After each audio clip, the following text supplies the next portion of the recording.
Assalamualaikum teman-teman. Apa kabar nih? Ini teman-teman dari UIN katanya ya? Iya. Mahasiswa ya? Oke. Lagi baca-baca buku nih, cerita nih. Iya Pak, lagi baca buku. Lagi baca bukunya Pak Julius. Wah, itu favorit saya tuh. Saya suka. Saya banyak belajar dari pengalaman beliau ya. Jadi kalau adik-adik nanti ada waktu, bisa tuh baca itu gitu. Di samping entrepreneur, kalau menurut saya sejati ya, beliau ini sangat tajam untuk bisnis sense-nya ya. Tapi beliau juga punya etika bisnis yang luar biasa tingginya juga. Salah satu nih yang saya tahu dari beliau, ya, saya kebetulan ada kesempatan waktu itu di interview sama beliau waktu masang PC Apple II di sini di ruangan ini juga nih dekat ini ya. Tahun berapa ya? Tahun 82. Saya baru tahun pertama saya kerja di Caltex waktu itu. Jadi beliau ngasih tahu saya bahwa buat saya etika itu sangat-sangat penting katanya ya. Bahkan saya sambil nunjuk anaknya, nggak ngebolehin anak saya untuk gabung dengan CPI waktu itu, dengan Caltex Pacific Indonesia pada waktu itu. Hanya untuk menjaga supaya nggak ada conflict of interest, dia bilangnya gitu. Jadi beliau ini punya, kalau dalam pandangan saya, punya rasa komitmen untuk melakukan integritas yang sangat luar biasa. Dan beliau juga kalau baca lagi ya itu sangat mendukung generasi muda. Jadi waktu itu kalau zaman-zaman masih tahun 70-an masih sangat sedikit mungkin buku-buku ya, library di universitas. Beliau muter ke beberapa universitas dan menawarkan buku-buku yang akan beliau sediakan nantinya gitu. Tergantung sama kebutuhan di universitas itu. Komitmen terhadap pendidikan generasi muda juga sangat tinggi dan saya belajar dari beliau juga mengenai itu. Saya teruskan, saya menjadi koordinator untuk University Partnership Program cukup lama juga ya, dan itu sangat buat saya terasa sekali manfaatnya gitu. Jadi kita melakukan sesuatu yang bisa memberikan manfaat yang besar ke generasi muda itu luar biasa. Karena generasi muda inilah nanti yang akan menjadi pemimpin-pemimpin dari negara kita suatu waktu nanti ya. Jadi adik-adik sekalian ini harus ready. Dan saya di sini duduk untuk mungkin berbincang-bincang ya, berbincang-bincang mengenai integritas. Siapa tahu adik-adik punya keinginan untuk mengetahui lebih lanjut mengenai integritas apa sih kira-kira itu gitu ya.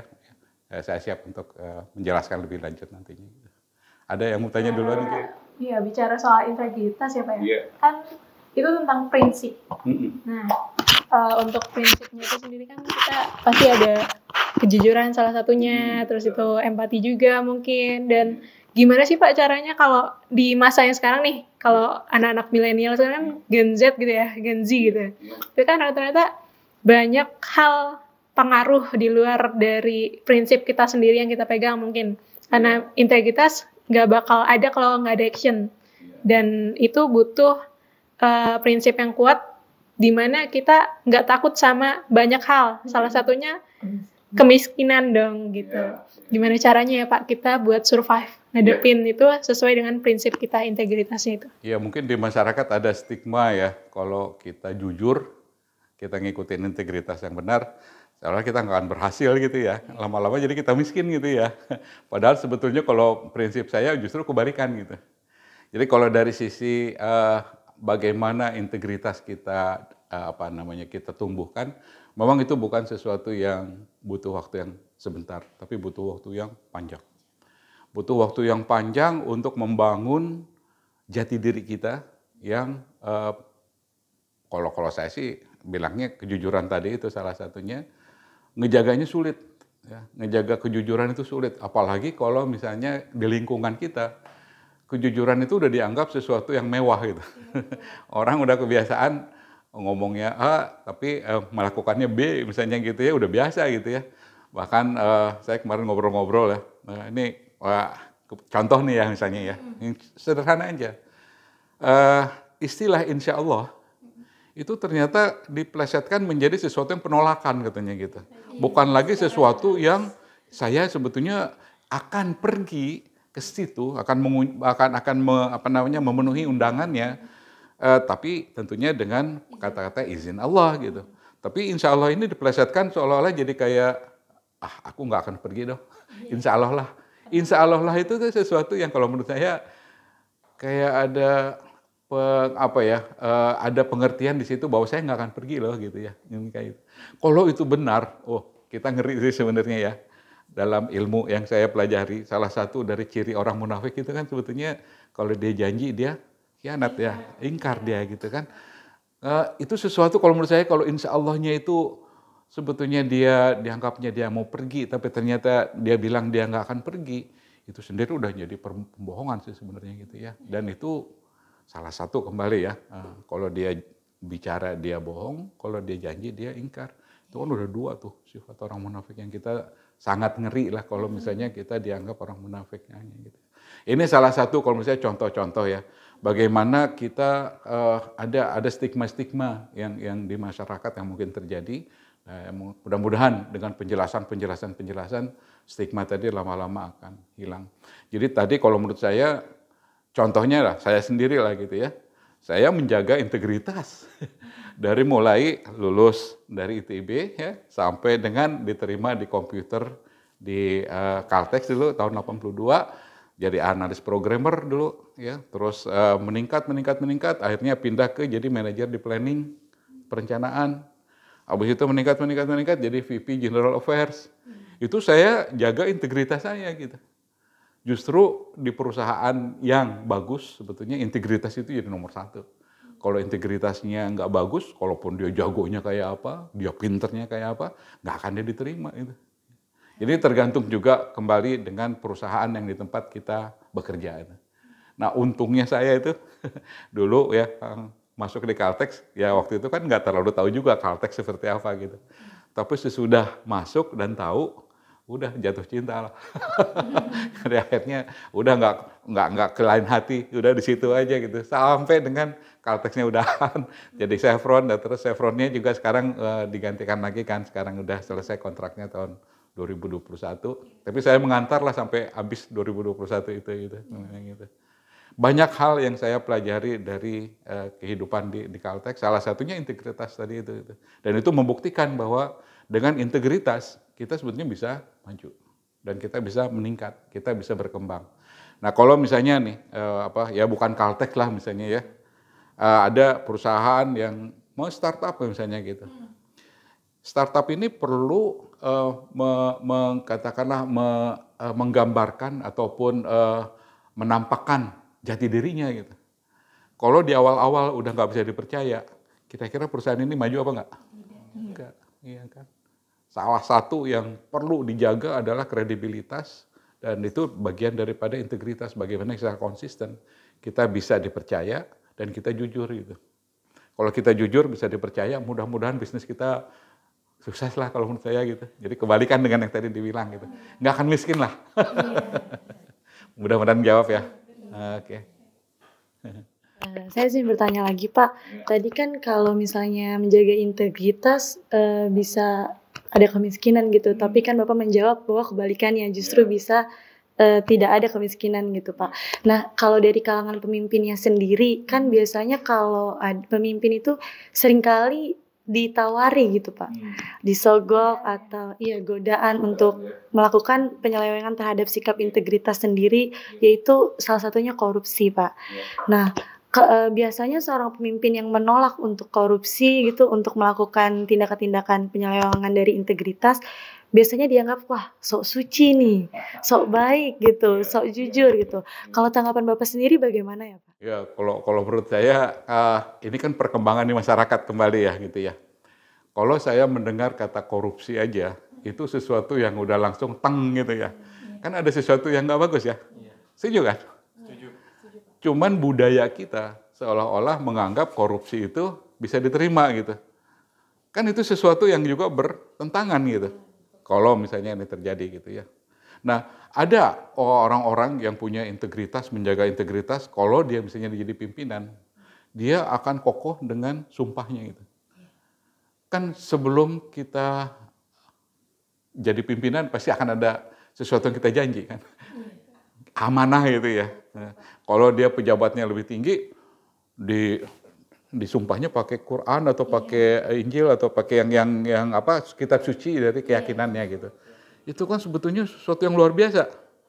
Janji antara pribadi itu dengan yang dia yakini bahwa itu orang zat yang sangat berkuasanya gitu ya. Dan dalam hal kita kan ke Allah misalnya gitu. Kalau orang melakukan korupsi dan apakah korupsi itu tidak menyalahi sumpahnya? Menyalahi. Pasti menyalahi dia kan gitu. Pada waktu dia menyalahi itu, apakah dia punya rasa bersalah apa enggak? Harusnya ada, tapi kebanyakan enggak. Berarti dia enggak percaya dengan sumpahkannya itu gitu kan. Artinya sumpah itu hanya sekedar formalitas saja yang gitu kan. Padahal di dalam hatinya. Nah, orang seperti inilah yang enggak punya integritas. Di mana di dalam hatinya sama apa yang ada di mulutnya, sama apa yang dikerjakannya enggak sinkron. Ya enggak?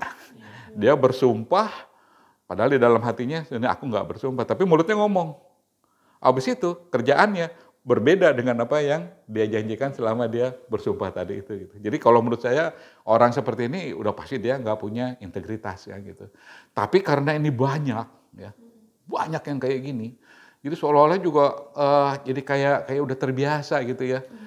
Paling nanti kalau ada yang malu mungkin ya paling budaya malunya paling yang ini kan dia mengundurkan diri misalnya gitu ya karena dia udah ketahuan gitu. Tapi kalau dia nggak ketahuan mungkin ya dia tenang-tenang aja gitu. Inilah salah satu kalau menurut saya yang ingin ya untuk generasi muda ya. Saya selalu tidak pernah menolak ajakan untuk berdiskusi, untuk sharing ya pengalaman saya sendiri ke generasi muda karena teman-teman inilah nanti yang satu waktu akan menjadi pemimpin di negara ini dan saya kepingin teman-teman itu punya bekal yang cukup kuat ya mengenai integritas ini dan tidak pernah merasa takut kalau misalnya kita berbeda dengan orang lain ya. Karena kalau kita takut ya udah kita sama lagi dengan mereka. Nah, habis kalau sama lagi ya saya nggak ngelihat akan ada perubahan di negara kita yang gitu ya. Yang sekarang ini kan kenapa integritas ini menjadi sesuatu barang langka? Karena memang orang yang berintegritas itu cuma sedikit jumlahnya gitu. Sementara yang tidak berintegritas itu cukup banyak dan kelihatannya yang ini aman-aman aja gitu ya. Orang kan kayak Machiavelli itu, ada yang buku Machiavelli ini ya. Nah ini ceritanya kan The Prince itu orangnya berkuasanya gitu ya. Nah orang yang berkuasa ini ceritanya mau melindungi negara. Supaya negara yang terlindungi dia harus jadi diktator. Jadi dia menghalalkan segala cara supaya dia bisa melakukan apa yang dia maunya itu gitu ya. Nah banyak orang sekarang ini yang seolah-olah ya, dia akan melindungi sesuatu. Nah mungkin sekarang sih melindungi keluarganya atau melindungi kelompoknya, melindungi ya ini komunitasnya dia lah gitu ya. Dan dia dalam hal ini menghalalkan segala cara tadi itu gitu. Nah itu sesuatu yang di luar daripada etika. Udahlah mungkin melanggar hukum ataupun melanggar etika. Dalam hal ini kalau The Prince ini karena dia yang jadi hukum, seolah-olah dia nggak masalah apa-apa gitu. Bagus kalau misalnya adik-adik bisa membaca, ya kalau nggak buku ini langsung, karena bukunya berat kalau menurut saya. Ini buku waktu itu tugas saya waktu di MBA program ya. Jadi ini salah satu yang sangat menarik buat saya, bahwa saya bisa membuka mata di luar sana itu betapa beragamnya pendapat orang, dan betapa ada orang-orang yang memang punya keyakinan bahwa apa yang dia lakukan ini benar. Sementara menurut orang lain dia itu nggak benar gitu. Nah, itu kan sesuatu yang dilematis ya intinya gitu ya. Jadi kita bilang do the right thing the right way ya, lakukan hal-hal yang baik dengan cara yang baik. Nah, istilah baik ini sangat relatif. Kata sangat subjektif, ya betul. Jadi satu orang bilang bahwa oh ini baik, kalau yang ini nggak baik. Nah, tapi ada kebaikan yang bisa dimengerti oleh semua orang, ada. Misalnya kayak tadi fakta. Apakah kalau misalnya orang membohongi fakta, dia baik apa enggak? Semua orang juga bilang itu nggak baik, gitu kan? Jadi kalau ada orang yang bilang bahwa itu baik, kayaknya orang ini kan yang bermasalahnya sebenarnya, gitu kan? Kalau dianggap misalnya mengambil hak orang lain, Apakah mengambil hak orang lain ini baik apa enggak? Masyarakat pasti bilang enggak baik gitu. Tapi ada orang yang bilang baik, orang yang melakukannya pasti bilang enggak apa-apa kok udah gitu ya. Nah, jadi walaupun subjektif, walaupun nggak ada yang firm gitu batasnya di mana, tapi kan kita punya yang namanya perasaan, punya kewajaran, punya rasa keadilan, punya rasa fitrah yang diberikan sama Allah itu sebetulnya untuk seluruh manusia. Ya. Hanya orang-orang ini udah terpengaruh dengan lingkungan, dengan keluarga, sehingga mereka punya values yang berbeda. Itu. Jadi dengan kata lain, bagaimana kita mengembalikan ke sesuatu yang bisa diterima oleh banyak pihak. Saya kira itu yang saya pakai selama ini. Itu sebabnya kalau saya misalnya ragu, apakah ini baik apa enggak ya, baik apa enggak ya, saya akan tanya diri saya, kalau saya kerjakan itu, kira-kira diketahui oleh seluruh orang Indonesia, kira-kira saya malu apa enggak? Kalau pekerjaan yang saya lakukan baik, saya nggak malu. Tapi kalau pekerjaan yang saya lakukan buruk, saya malu. Nah, kalau malu, jangan dikerjain. Itu aja. Kalau soal mau hukum sih mungkin udah jelas gitu ya. Tapi ada sesuatu yang beyond hukum, yang di atas hukum ya. Itulah yang disebut dengan etika tadi. Gitu. Dan integritas itu bermainnya di situ gitu. Mudah-mudahan. Izin bertanya Pak, jadi saya ingin bertanya. Tadi kan udah dapat banyak masukan gitu mengenai integritas gitu Pak.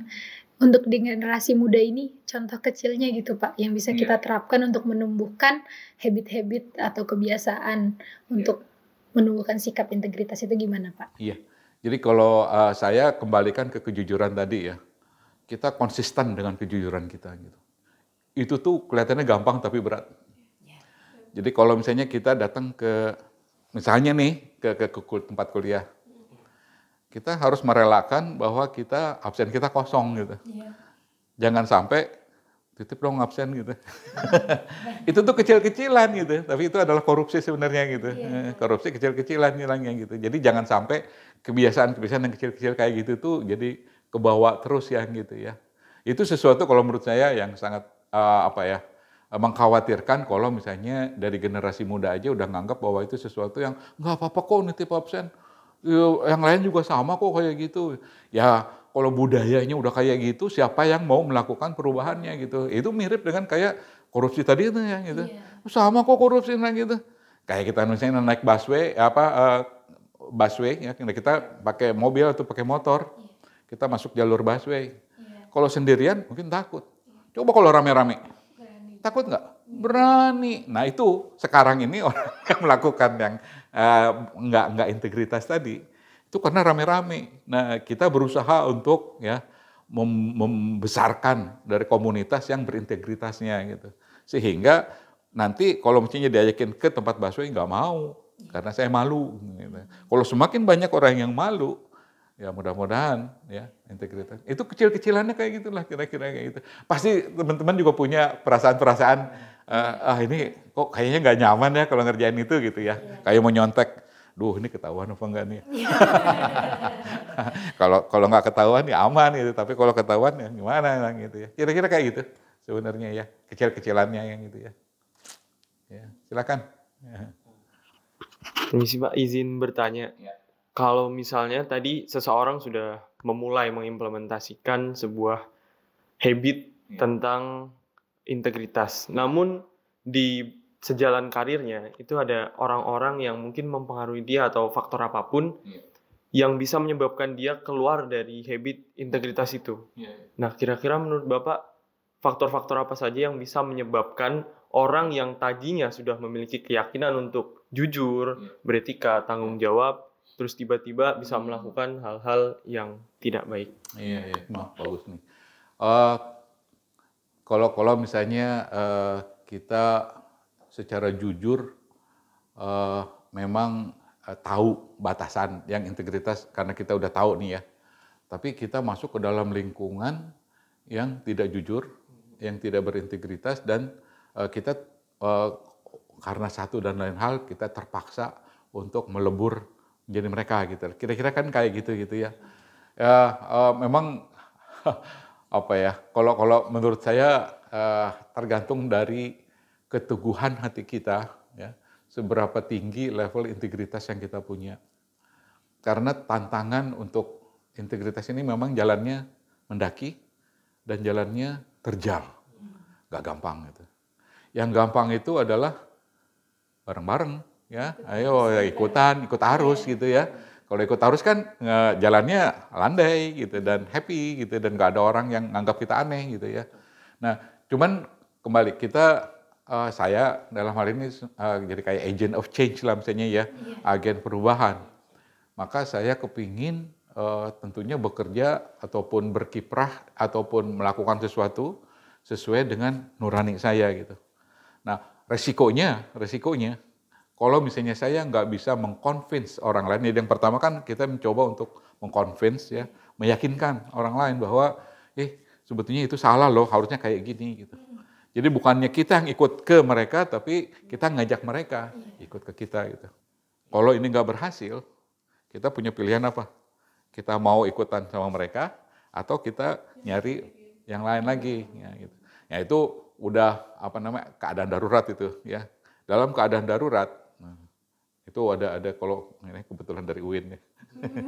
Ada satu hadis Rasul ya yang bilang bahwa jika kamu melihat kemungkaran maka cegahlah dengan tanganmu.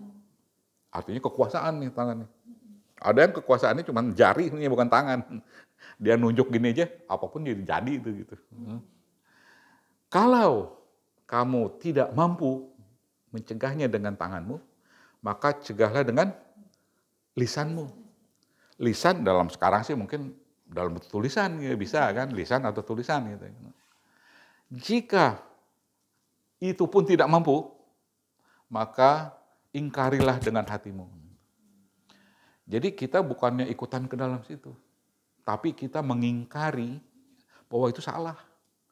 Kalau itu salah, saya nggak mau ikut ke situ, karena ujung-ujungnya nanti saya akan dihukum oleh Yang Maha Kuasa. Nah, itu salah satu kalau menurut saya yang ya mungkin sekedar ya mungkin nggak tahu ini apa jawabannya bisa diterima apa enggak ya, tapi di sana memang akan ada pengorbanan. Kalau kita mau menegakkan sesuatu yang benar ya, selalu berhubungan dengan pengorbanan di situ gitu.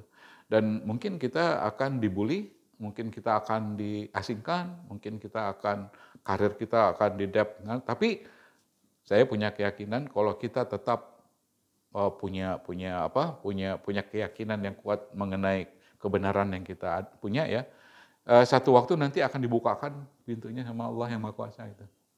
Bahwa ini benar ini akan apalah gitu yang terjadi gitu, akan muncul gitu. Asal kita punya keyakinan itu dan kita nggak pernah menyerah. Kita nggak pernah menyerah, kita nggak pernah putus asa ya, dan kita selalu berpikiran positif terhadap orang, bahkan terhadap orang yang mau menganiaya kita, tetap aja berpikir positif gitu. Satu waktu nanti akan terbuka itu. Kalau pengalaman saya ya gitu ya. Kenapa Malik saya dapat ini dari tadi saya ngomong mengenai mulai dari mahasiswa ataupun ke Caltech itu sebetulnya lebih awal lagi dari masa kecil saya gitu. Ibu saya itu selalu menancapkan nilai-nilai yang seperti itu gitu. Walaupun kita miskin, walaupun kita kekurangan, tapi kita tetap terhormat. Karena kita tidak membohong, kita tidak pernah mengingkari janji, dan kita tidak pernah mengambil hak orang lain. Wah, itu keren banget itu Ibu itu ya. Saya sampai sekarang aja saya masih ingat, terus kalau Ibu ngomong kayak gitu itu, sekarang Ibu udah meninggal sih. Nah, tapi ya apa yang beliau sampaikan itu masih tetap ada di hati saya. Mudah-mudahan ngejawab ya. Jadi kalau misalnya udah nggak bisa lagi mengconvince orang itu, ya kita nggak setuju dengan mereka. Nah, apakah kita mau tetap di situ atau kita mau pindah ke yang lain? Nah, itu mungkin tergantung sama keadaan. Jangan sampai juga kita jadi nggak makan misalnya gitu ya. Tapi ada sesuatu yang kita ingkari di hati kita bahwa kita nggak setuju dengan itu. Dan itu adalah selemah-lemah iman. Tapi setidaknya kan kita tetap beriman walaupun lemah gitu ya. Daripada kita nggak beriman sama sekali. Nah, gitu. Berarti dapat disimpulkan kalau lingkungan itu sangat mempengaruhi ya, Pak? Sangat.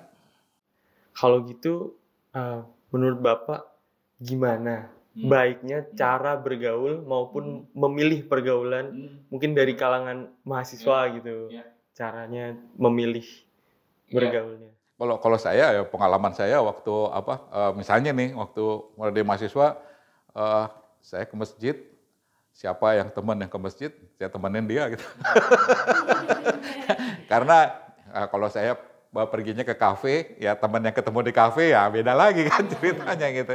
Saya pergi ke tempat yang kira-kira saya nyaman, ketemu sama orang itu juga nyaman ya. Bahkan saya waktu itu punya sahabat-sahabat yang tinggal di asrama Salman waktu itu gitu. Jadi saya bergaul dengan mereka. Ya itu membawa saya ke arah yang lebih baik daripada sebelumnya yang saya nggak punya komunitas karena saya kerja ya. Gitu. Ya, jadi begitu saya dapat komunitas yang baik, saya kan punya pilihan sih sebenarnya ya, mau nyari teman yang mana gitu kan ya. Tapi saya pilih cari teman yang dekat ke masjid kalau saya gitu ya. Dan saya kebetulan juga dapat istri di masjid itu juga. Jadi mudah-mudahan sampai sekarang, sama gitu. Values-nya itu nggak tabrakan gitu ya. Kan kita harus berbagi, kita bagi ya. Apapun rezeki yang kita dapat kita bagi gitu. Bukan hak kita semua kan itu gitu ya. Tapi mudah-mudahan lah, saya yakin teman-teman juga punya perasaan, punya sensitivitas. Wah, kira-kira temannya kalau kayak gini dia membawa ke kebaikan apa enggak ya? Kalau enggak, kalau dari awal udah kelihatan tanda-tanda enggak membawa ke kebaikan, jangan diterusin. Ya, cari yang lain gitu. Banyak masih teman yang lain gitu. Ya, itu cara-caranya yang saya tahu. Kalau misalnya udah di tempat kerja, jangan jauh dari masjid, sama juga gitu. Nanti di masjid kita ketemu lagi sama orang yang teman-teman kerja yang memang ke masjid gitu. Ujung-ujungnya kan nanti kita punya yang segabung lagi ya gitu ya. Senilai lah, searah. Jadi kalau misalnya ini kita coba untuk terapkan, mudah-mudahan saya kira lingkungan ini yang kita pilih. Ya, lingkungan yang kita pilih adalah lingkungan yang membawa kebaikan untuk kita semua ke depannya gitu. Kira-kira kayak gitu cara saya sih gitu. Ya soal misalnya punya cara yang lain mungkin ada. Ini kan bukan satu-satunya cara ya gitu ya. Bisa aja ada cara. Tadi kan kita udah banyak ngobrol-ngobrol nih Pak tentang integritas.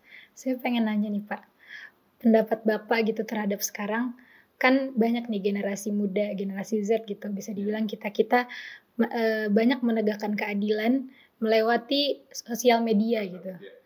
Seberapa besar sih Pak pengaruh sosial media terhadap penegakan integritas di negara ini? Kemarin kan kita juga banyak melihat kasus-kasus di mana orang yang berkepentingan tidak melakukan yang semestinya lalu dibongkar gitu melalui sosial media gitu. Saya kira dengan teknologi yang sekarang ada, sosial media sangat berpengaruh sangat besar kalau menurut saya ya, pendapat saya itu. Banyak hal yang bisa dirubah lewat sosial media. Jadi ya kalau bisa sih memang ada faktanya kalau bisa. Jadi kita juga jangan sampai percaya karena ada orang yang bilang gitu. Tapi cek fakta lah gitu ya. Kalau faktanya memang mendukung, ya kenapa kita nggak percaya gitu. Kalau saya sih itu yang saya lakukan untuk sosial media. Tapi pengaruhnya memang luar biasa. Untuk generasi muda apalagi. Jangankan untuk generasi muda, generasi yang kayak saya juga masih terpengaruh dengan itu ya. Salah satunya misalnya, kalau saya diminta untuk guest lecturing misalnya gitu, ke salah satu universitas misalnya gitu, kepingin menceritakan sesuatu, ya saya akan cari di sosial media itu, apa sih yang lagi ngetren gitu, apa yang lagi dibicarakan sama orang gitu. Karena kalau enggak, saya cerita tahun 2014, tahun 2000, nggak nyambung. Akhirnya pada ngantuk ya mahasiswanya ya. Jadi sosial media itu kalau menurut saya sangat membantu. Suka apa nggak suka, sekarang ini kita disuguhkan dengan informasi yang sedemikian abundannya, sedemikian banyaknya gitu. Sehingga kita harus memilah-milah mana kira-kira yang memang cocok untuk kita gitu. Jangan sampai juga kita serap itu semua, dan kita nganggap itu benar semua. Itu juga saya kira juga nggak di tempatnya gitu. Dan kita mungkin juga akan overflow. Nggak mungkin kita dimasukin informasi sebanyak mungkin ya, sehingga kita nggak tahu apa sih yang sebetulnya interest kita gitu. Jadi sosial media ada, tersedia, bisa kita akses, ambil yang sesuai dengan minat kita gitu, interest kita gitu. Mudah-mudahan itu nanti akan menambah kita pengetahuan kita ya di interest kita tadi, di bidang kita tadi itu, dan ya ujung-ujungnya nanti ke depannya kita akan menjadi profesional di bidang itu tadi gitu. Karena kalau semua kita ambil, kita nggak fokus, kita nggak tahu kita tuh suka yang mana sebenarnya gitu. Perlu ada semacam saringan di situ. Mana sih yang kita suka gitu? Bidang apa yang kita minati gitu. Saya bisa mungkin cerita dulu saya pernah pengen jadi dokter. Ya, sama ya. Banyak orang menilai, kenapa? Ya kalau jadi dokter kan nanti uangnya banyak gitu ya. Gampang dapat nanti praktek dapat gitu. Dan nggak ada pensiunnya gitu, terus aja kayaknya gitu. Ya niat mulianya kan bisa menolong orang lain gitu ya. Tapi itu barengan lah gitu ya. Nolong orang tapi kita juga dapat gitu. Nah tapi sesudah saya diterima juga di Unpad di kedokteran, akhirnya saya pilih karena waktu itu masih boleh nih. Waktu itu ujian di ITB boleh, ujian di Unpad boleh. Jadi saya ikut dua-duanya. Ujian Unpad keluar duluan, diterima di kedokteran. ITB belakangan, diterima juga. Galau, ya. Mau pilih yang mana? Udah ditimbang, akhirnya saya pilih ke ITB. Ya itu mungkin juga salah satu garis tangan dan sudah istikharah juga ya, sudah minta sama Allah gitu petunjuk ya gitu ya. Padahal tadinya saya kepingin ke kedokteran gitu. Tapi waktu sesudah masuk di ITB, saya ngelihat yang paling cepat itu keluar lulus elektro. Wah, udah saya pilih elektro. Padahal untuk milih elektro itu perlu nilai yang bagus karena semua orang juga kayaknya kepingin ke situ gitu ya. Bersainglah di situ, masuk gitu. Sesudah di elektro baru saya mikir, saya kepingin jadi apa ya gitu ya. Nah akhirnya saya ngeliat, oh ini ada komputer nih kayaknya baru gitu ya, teknologi baru, saya kepingin di komputer. Nah saya minat, jadi saya ngambil semua publikasi, ya kalau sekarang sosial media nih, ya mengenai komputer tadi itu. Gitu. Dan waktu udah lulus, ya saya nyari komputer mana nih yang paling bagus di Indonesia. Ada dua, ada di Bandung, PTDI, Dirgantara Indonesia, Nurtanio waktu itu ya, sama di Caltex Pasifik Indonesia, di Riau tapinya gitu. Antara di Bandung sama di Riau, saya pilih Riau. Karena apa? Di Riau ini saya nggak punya saudara, nggak punya teman, nggak punya apa-apa gitu. Saya ingin membuktikan bahwa dengan apa yang saya punya, saya bisa menunjukkan jati diri saya gitu. Saya juga kepingin punya sesuatu yang baru gitu. Jadi walaupun keluarga berat waktu itu, terutama ibu, karena meninggalkan ibu kan jadinya gitu kan, saya akhirnya ngambil ke Riau gitu. Nah tapi di Riau ini banyak hikmahnya ternyata gitu, masjidnya, ya ikatan remajanya, saya ikutan di dalam di dalam masjidnya itu untuk melatih lah yang ikatan remaja ini anak-anak SMA pada dasarnya, yang boleh dibilang anak-anak yang sangat manja. Karena orang tuanya pegawai Caltex, nggak ada yang kayak saya waktu kecil gitu ya. Jadi saya mencoba untuk memberikan inspirasi lah ke mereka bahwa di luar sana kita butuh sesuatu yang jauh lebih kuat gitu. Nah itu nilai-nilai yang seperti itu yang sebetulnya salah satu contoh untuk integritas ini juga. Jadi kita bukan kayak bergantung sama orang tua. Kita punya kemandirian. Kita ingin menunjukkan bahwa kita punya sesuatu untuk menghasilkan sesuatu juga dengan cara yang benar, dengan cara yang right things. Ya ini ceritanya jadi ngelebar kemana-mana, tapi saya kira intinya bagaimana contoh-contoh yang bisa kita lakukan sebagai generasi muda untuk sosial media, ya bagaimana menyaringnya, sesuaikan dengan minat kita. Begitu minat kita sesuai dengan apa yang kita inginkan, itu yang namanya kerja. Udahlah kerja yang menyenangkan, yang kita suka, dibayar lagi. Kurang suka apa itu gitu. Bahkan dikasih tugas itu sangat senang karena ada tambahan challenge itu ya. Sehingga kita bisa meningkat kemampuan kita gitu. Jadi nggak ngerasa capek, enggak. Kalau kita suka dengan sesuatu dan kebetulan kita dapat pekerjaan yang kita sukain itu, wah itu kenikmatan yang luar biasa yang perlu disyukurin beneran itu. Karena satu waktu nanti adik-adik juga mungkin akan ya masuk ke dunia ke masyarakat, ke industri atau kemana ya, yang dia bisa jadi nggak cocok. Mudah-mudahan yang cocok mudah-mudahan itu.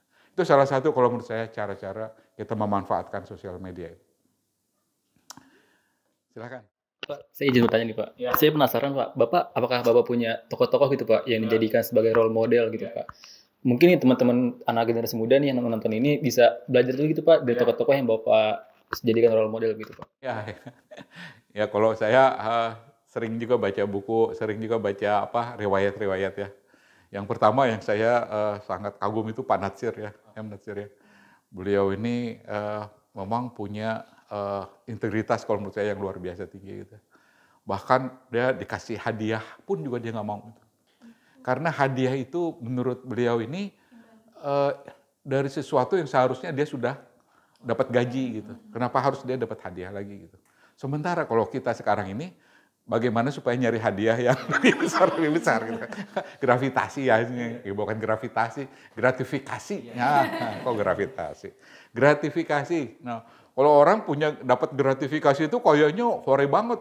Dapat amplop segini tebel, isinya bukan rupiah tapi US dollar, yang isinya bukan $1 tapi $100 pula gitu ya. Ya itu sih memang luar biasa ya gitu. Tapi pasti kan ada sesuatu yang akan dikorbankan kan? Apa tuh gitu? Pasti ada sesuatunya. Nggak mungkin, nggak ada yang gratis lah kalau menurut saya di dunia ini gitu ya.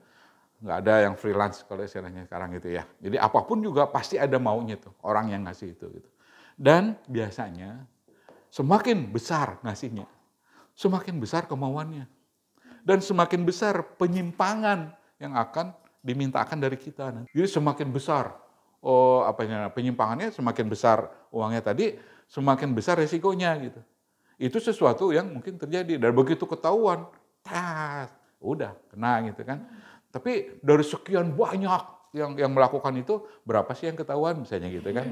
Kan orang bilangnya kayak gitu kan. Ya itu lagi apes saja misalnya kayak gitu kan. Nah, jangan sampai lah kalau menurut saya kita ke arah sana gitu ya. Jadi walaupun bagaimana, saya yakin orang yang seperti Pak Natsir itu wajar kalau kita salut gitu ya.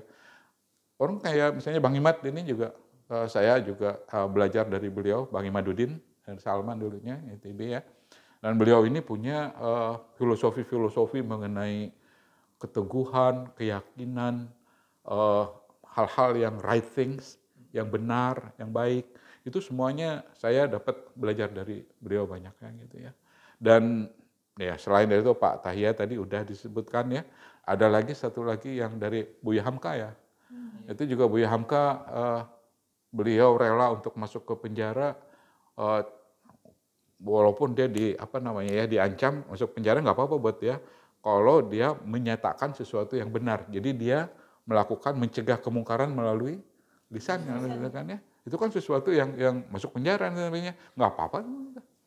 Jadi itu sesuatu kalau menurut saya yang pengorbanan seperti ini untuk orang-orang yang punya integritas yang tinggi, itu sesuatu yang dianggap wajar. Bang Imad aja masuk penjara itu dia nganggap nggak apa-apa, ini adalah penebus dosa saya.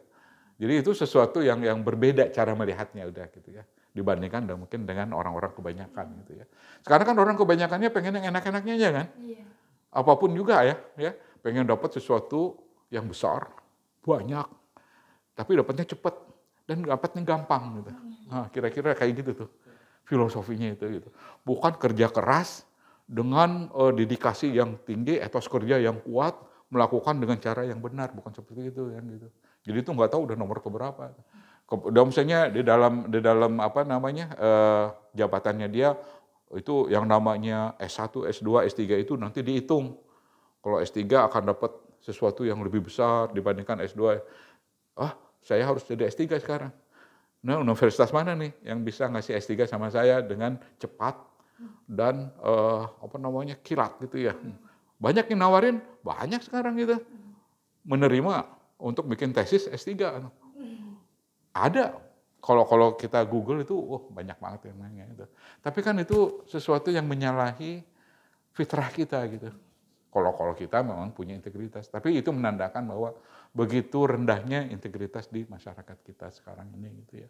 Bahkan untuk plagiarisme itu sesuatu yang dianggap sangat-sangat biasa gitu. Padahal itu pelanggaran berat itu. Udah di bidang keilmuan.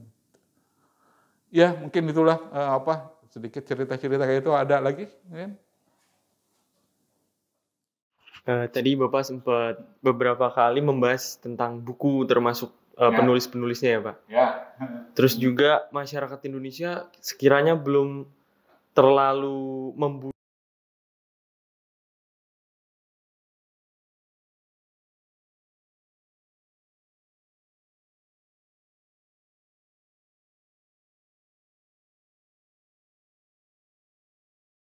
Iya, saya ada satu buku yang saya kira kalau buku yang ini kan untuk di mana di kampus lah gitu ya. Ada buku yang baru keluar tahun 2019 yang menulisnya itu Wakil Ketua KPK Pak Abdullah Heha Mahwa. Nah, Pak Abdullah Heha Mahwa ini punya satu buku yang diberi judul Integritas Menyemai Kebaikan, atau menyemai kebenaran. Itu nanti kita akan menuai, artinya kita akan dapat kebaikan yang banyak gitu. Kira-kira kayak gitu judul bukunya. Jadi kalau misalnya kita menanam yang jelek akan menuai yang jelek. Kalau kita menanam yang baik akan dapat yang baik. Values yang diceritakan di buku itu persis sama dengan apa yang saya ceritain ini. Jadi kalau misalnya dengan bahasa yang lebih sederhana, mungkin buku itu bagus kalau kita baca. Dan buku itu memang diterbitkannya di Jogja. Jadi kalau saya cari di Gramedia, katanya masih belum.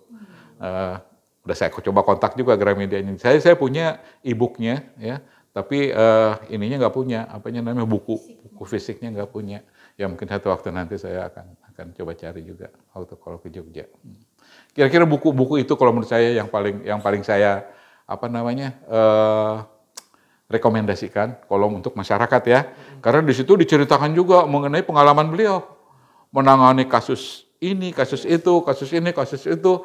Itu juga merupakan contoh-contoh. Oh, kalau kayak gini kena, kalau kayak gini kena, berarti ini kalau gini melanggar. Saya kira itu bagus banget itu buku itu. Di depannya dia beliau kasih pengantar yang bagus itu. Definisi-definisi yang tadi saya ceritakan semua itu ada di situ semua. Values-valuesnya gitu. Ya kalau saya cocok banget lah sama orang yang kayak beliau itu gitu ya. Cuman saya baru tahu gitu. Baru 2019 ini saya bisa dapatkan itu gitu. Tapi bukan pada waktu saya menjabat. Saya menjabat ya buku-buku inilah yang saya dapatkan itu. Itu mungkin yang bisa saya share cara dengan sangat ya mungkin agak santai banget ini